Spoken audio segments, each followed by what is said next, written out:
your nation, your province, your southern Alberta. From the heart of Lethbridge, it's Bridge City News Weekend Edition with Jeanette Roche. Hello, I'm Jeanette Roche. Thanks so much for joining us for a look at what's been making headlines in Alberta.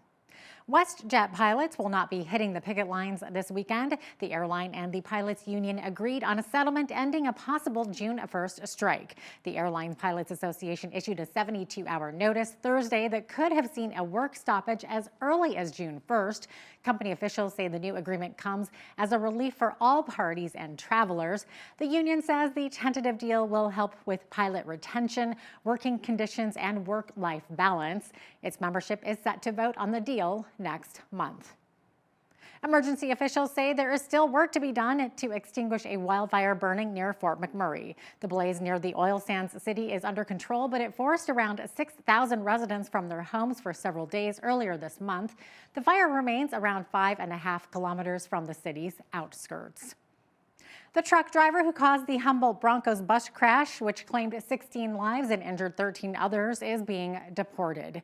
An Immigration and Refugee Board hearing for Jaskirat Singh Sidhu announced the decision during a virtual hearing May 24th in Calgary.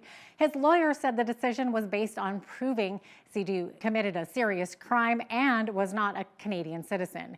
Sidhu arrived in Canada in 2014. He pled guilty to dangerous driving following the horrific crash in 2018 near Tisdale, Saskatchewan, and was sentenced to 8 years in prison and was granted full parole last year. Toby Boulay, the father of Logan Boulay, who died in the collision, released a statement about Sidhu's deportation. He said, quote, "Bernadine and I are thankful for the decision as we continue to believe that Mr. Sidhu should be deported from Canada. We are prepared to remain diligent in this belief, even as Mr. Sidhu may launch further appeals." A few thousand people across the province came together last Saturday to voice their frustrations with our current provincial government.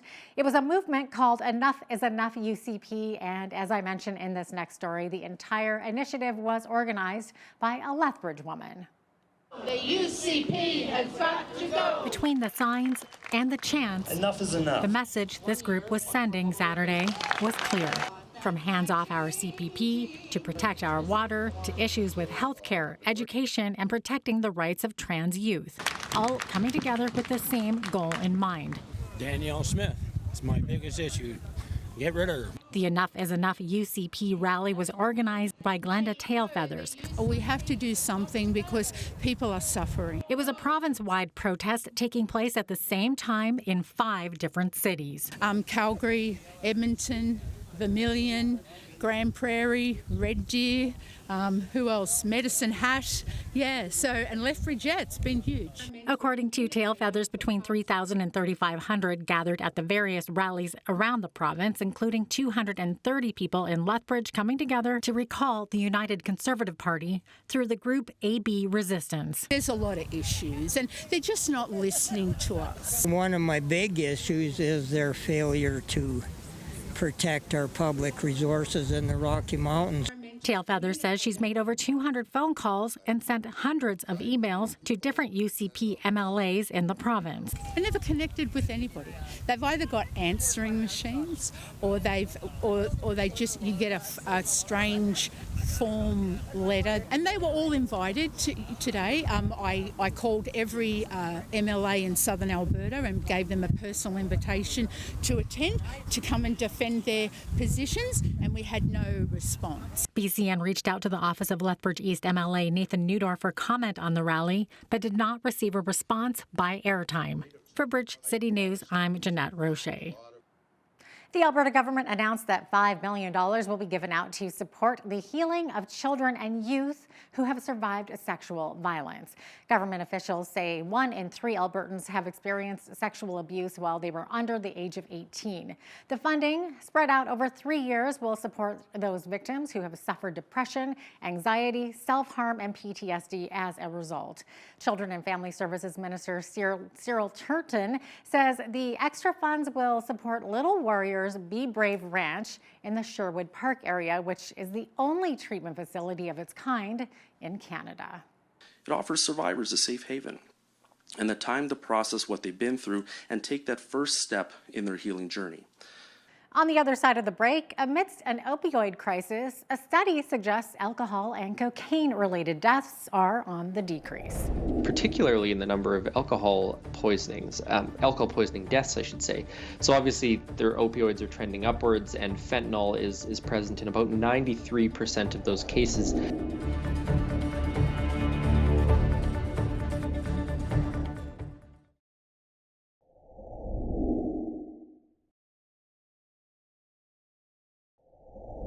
Welcome back. Alberta's massive healthcare overhaul was partially rolled out recently. Our health minister, Adriana LaGrange, is to oversee the 4 pillars of the system. To talk about the changes, our legislative reporter and Alberta correspondent with the National Post, Tyler Dawson, joined Hal Roberts from Edmonton. Tyler, what will the changes mean for the average Albertan? How will our healthcare allegedly improve under this new system? Yeah, it's a little bit hard to say because you have to wonder if it's just sort of shuffling the deck chairs. Basically, what they've done is they're creating these 4 pillars, as you mentioned. Alberta Health Services will no longer sort of be this overarching sort of agency and will instead be responsible for delivering hospital care. So you have these sort of 4 agencies. They're all going to be reporting to Health Minister Adriana LaGrange, and there's the other part of it is the mental health and addiction stuff, which will be reporting to Dan Williams, who will also report to Adriana LaGrange. So it's basically just creating these 4 streams in hopes that will improve transparency. It will, hopefully improve, these agencies, they'll be focusing on one thing as opposed to trying to do multiple different things. There'll be perhaps more accountability, things like that. But it does seem so far like these are primarily changes at the political level in terms of, organizing from the top down, trying to figure out who's going to be responsible for what. So, at this point, I don't know if we're actually seeing any changes on the ground. It doesn't seem like it to me at this point. But there's been so many problems in the healthcare system over the last few years, hospital wait times and so on and so forth, that I think probably Albertans are looking for any sort of change that might improve things. And as this continues to roll out, then we might see some improvements in wait times, some reduction in surgery backlogs, things like that, hopefully. But it's a very confusing process, I have to say, and it'll be interesting to see just what this amounts to. I mean, as everyone knows, this is not the first time the system has been reorganized. It's probably been done a half dozen times in the last 15 years alone, I would say.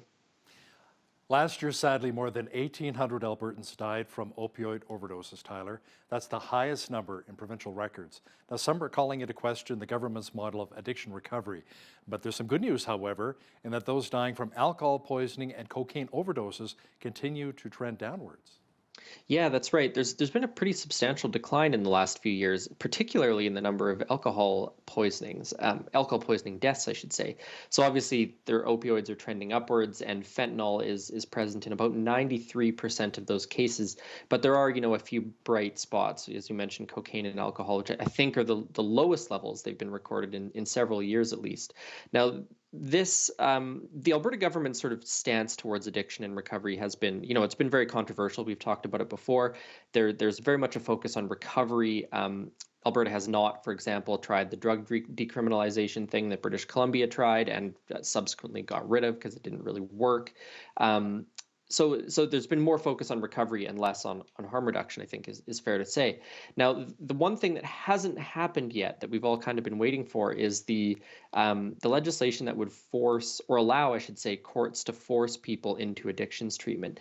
Now, that announcement when it came last year sometime was also very, very controversial, and the government has been studying that and considering how it's going to make that happen. So we haven't seen that yet. And, obviously we're almost 6 months into 2024, and I think I maybe would have expected it a little bit earlier. So I don't know if it'll come before the summer break, maybe next fall, but that's certainly something else to keep an eye on, because that's going to be, a very, very big change to the way that Alberta is tackling addictions and recovery. Tyler, around half of the school boards in the province are going to pilot the UCP's latest rewrite of the elementary school curriculum. Of the 61 school boards, 35 are participating, plus a handful of charter schools. Now, you say this is a major change from what the 2021-2022 attempt to rewrite the curriculum. How so? Well, so they've been working on a large curriculum rewrite of various subjects. It was specifically the social studies curriculum that was very, very controversial in 2021, 2022. And when they went to pilot that, I think you maybe had a half dozen charter schools that agreed to pilot it, and that was pretty much it. Nobody wanted to touch it. It was criticized by various experts. The Teachers Association opposed it. School boards clearly didn't like it if they didn't sign on to it. And so the UCP went back to the drawing board on this curriculum and is now piloting it, and it's supposed to be rolled out for the start of the school year in 2025, I believe. But as you say, the reason this matters, the reason this is a big change is because it just doesn't seem to have been as controversial. You know, there have been some criticisms of it. There's always going to be criticisms of this sort of thing, I think. But it does show that, you know, perhaps they've gotten a little bit more certainly back on track with this rewrite of the social studies curriculum, you know, to the extent that schools are actually willing to pilot it.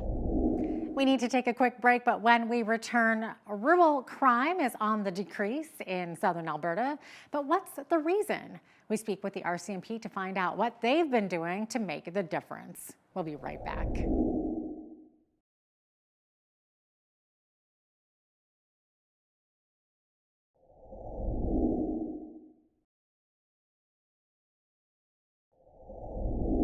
Over the last several years, we've been hearing a lot of complaints about increasing rural crime. However, our next guest has some encouraging news. He says rural crime in most of southern Alberta has actually decreased since last year. RCMP Superintendent Mike McCauley from the Community Safety and Wellbeing Branch discusses the specifics as to why the crime rate is dropping.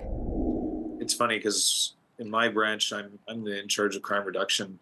And we focus more on offenders. We focus more on the root causes of crime versus the numbers. Of course, the numbers are important. They do tell a story, but there's so little we can control about that. But it is extremely positive to hear that many of the main drivers of crime in rural Alberta and especially in southern Alberta have decreased. Break-in enters are down 18% over the same period of last year. Theft of motor vehicles are down around 22%, and theft of over 5,000 down around 17%. So those are very encouraging numbers. That is really encouraging. I know, like, I was looking at some stats as well from what you guys, RCMP, are saying. So from January to March, it looks like compared to the same period last year, there have been even like fewer person crime offenses, person against person, I guess that is, 76 less, 213 fewer property crimes, and 373 less total criminal code offenses. And like you said, break-in enters dropped 18.4% in vehicles. So what do you think is leading to this wonderful news that it's kind of, we're seeing this significant decrease? Yeah, so there's a few things I'll speak to. It's to be completely blunt, there's not a lot we can do to control the numbers. We there's work we can do to, again, we tackle the root causes of crime. We tackle the root causes of victimization, and I think, and I'll share some of that. And all we can do is do the best we can in those areas and to provide the most programming to help Albertans and to try and counteract this. But I can tell you that in the last 5 years, there's actually been around 33% drop in those key property crime areas in southern Alberta, which is massive. And in 2020, they created the position I'm in now. I wasn't the original member in that position, but they created the crime reduction strategy portion of policing in Alberta, and they really put a focus on rural crime and a focus on tackling those root causes. And we saw a major decrease that first year and a half, and then it leveled off a little bit. And in 2 years ago, we created the Community Safety Wellbeing Branch, which is an even more enhanced, robust strategy when it comes to tackling these issues. And we're starting to see the benefits of that. Now, is this the first significant decrease that we've seen in southern Alberta rural crime in several years, or has it been sort of declining for some time now, or do you really attribute it to sort of what you guys are doing, just the difference that's made? Well, I'd like to take some credit. Of course. In the provincial RCMP realm. Again, it's been a big focus for the last 5 years, and we have seen the gains in the last 5 years. But it is very promising. These specific stats that brought us here today, it's very promising, and we're going to hopefully continue that trend. Um, the biggest shift we've had, especially in the last, I'll say, year and a half, is again to develop stronger partnerships. We have partnerships with nonprofit agencies. We have partnerships with community groups. We have partnerships with AHS to tackle drug addiction, to tackle mental health, and to really again focus on the root causes. Because what we found is that it's all fine. Yes, police have a role to arrest people that commit crimes, and we're happy to do that, and we do it well.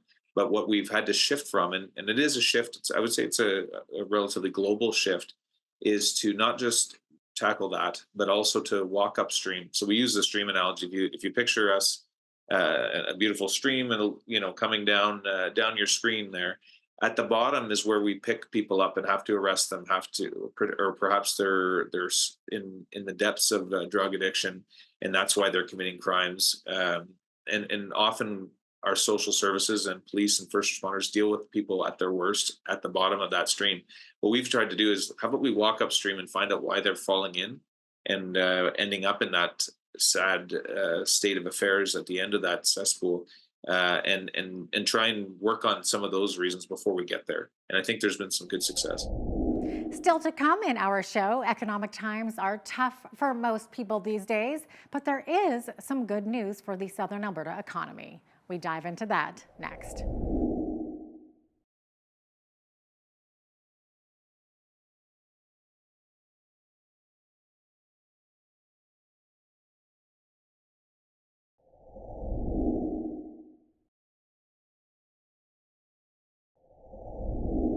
Welcome back. Well, despite these tough economic times, there is some good news on the job front, particularly in construction and manufacturing. Up next, Trevor Lewington of Economic Development Lethbridge breaks down what's been driving the employment rate in Southern Alberta. We've actually seen a very significant increase. So if we go back a year ago to April of last year, there were about 68,000 people employed in the census metropolitan area in Lethbridge. That number's risen by almost 9,000. So there's 77,000 people working now. That's a pretty strong job growth, and the size of our workforce has grown to match. So that's good news. That is good news. That's huge. Yeah, the unemployment rate fell to 6.4% in April, which was down slightly from March. And that's actually the first time we've seen that number pushed down since November. So very encouraging signs for sure. Yeah, definitely. Okay, so you do have some great stats available on your website. And it looks like in the first quarter of this year, there was a significant uptick in construction jobs. So what is driving that? Yeah, we saw a 4,000 job increase from the prior month, which is very significant. I think a big driver of that is housing starts. They're up significantly versus a year ago, so that's an encouraging sign for that part of the construction sector. And then, of course, we've got very large commercial and industrial projects like the expansion of McCain Foods. That $600 million investment is actually the largest capital investment that company's ever made in their facilities, and that's happening in Lethbridge County, just right down the road. So that's great for the region and all of the trades that are involved in that project. Yeah, no kidding. And I understand the manufacturing sector also saw some increases in jobs. So where's that coming from, Trevor?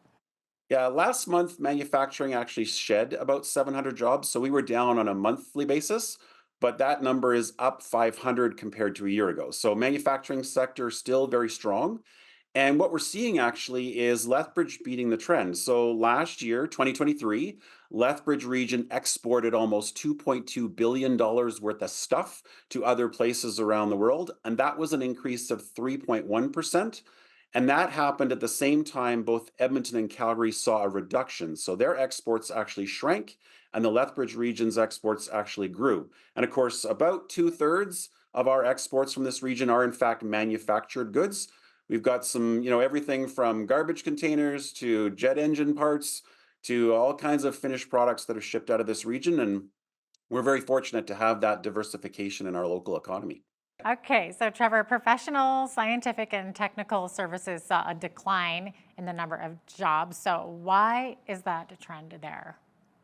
Yeah, so we've lost about 2,300 professional, scientific, and technical jobs over the last year. And that, of course, is very concerning to us. That sector actually nationally across Canada has seen big gains.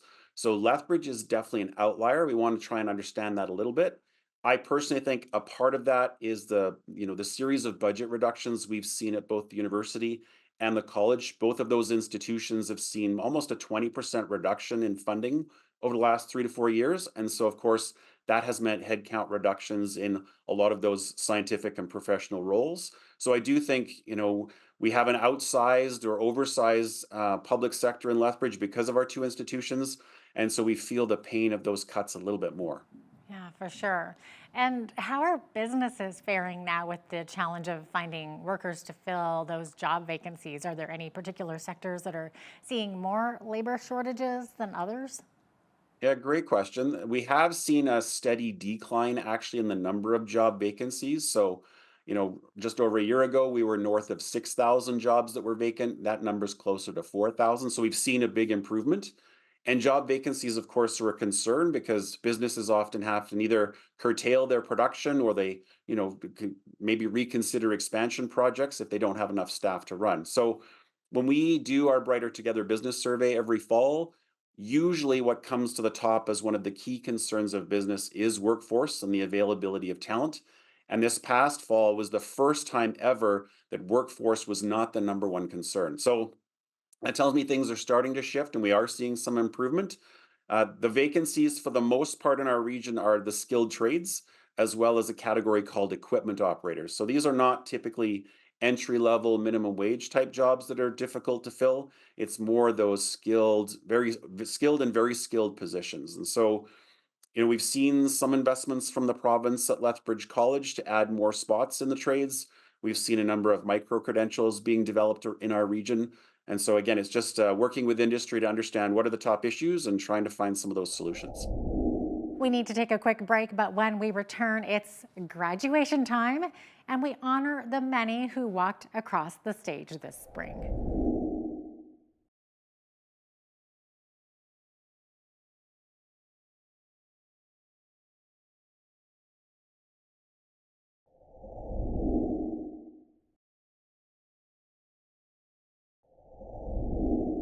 Well, it's hard to believe, but Lethbridge Police's Watch program celebrated its 5th anniversary. The Watch is a volunteer-based program designed to provide community service to residents around the downtown area who may need anything from safe walks to first aid or even wellness checks for people living in the streets.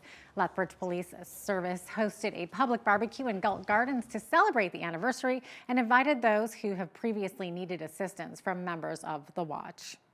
What we wanted to do was to celebrate the 5 years and host a barbecue in the park. But mostly the reason I wanted to have it in the park was for the at-risk community that we work with in order to kind of thank them for allowing us to walk amongst them and be in this relationship with them. They treat us quite well. And so that's what we're doing here today. They've brought a sense of extra layer of safety especially in the downtown where they're situated. People recognize them. They know what they stand for, and they've had a very good outreach with some of our unhoused individuals downtown as well. So they had a significant impact here in Lethbridge. The city founded the organization amidst the height of the opioid crisis after taking inspiration to similar groups in Winnipeg and Kelowna. Well, it's that time of year when mosquitoes start to become a problem. So the city of Lethbridge has begun its fight against the larvae produced by the mosquito.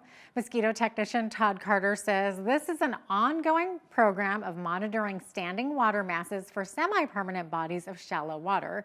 Carter says that the mitigation work is also aimed at black flies and certain species of midges. Some hot weather coming up in the next couple weeks is going to start the mosquitoes hatching, and we'll start to see more and more adults as the season progresses. Following a rainfall, 2 or 3 days after, we can look for our 7 to 10 day window where we'll find mosquito larvae, and we treat them with a larvicide and try to keep those numbers down before they reach adulthood. These days, maybe 1 in 5 people could be susceptible to West Nile, usually our older population. Carter says the work to reduce the mosquito population continues throughout the season until it gets cold again in the fall.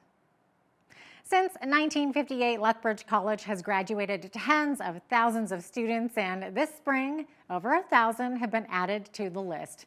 Many graduating with distinction and honors, and as I mentioned in this next story, one student this year received the prestigious Governor General's Medal. It was a sea of black gowns and tasseled caps at Lethbridge College today as more than 500 graduates walked across the stage to receive their diplomas, degrees, and certificates from at least 30 different areas of study in 2 separate convocation ceremonies.